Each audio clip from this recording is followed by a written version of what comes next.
distributing the torches, and guess what? This time around we are distributing 500 one plastic torches to different families. Stay tuned, you will love it.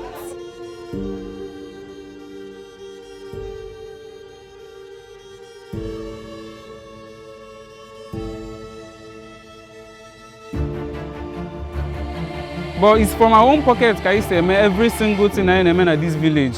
Nobody is sponsoring us, not even the government.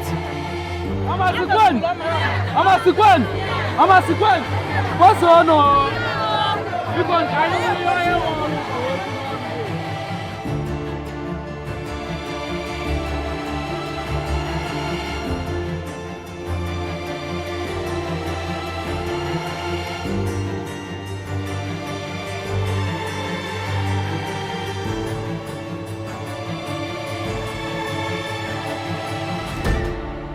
Obodo mụtara na parịm maka na o metara anya ọfụma n'ọkụ n'iyi.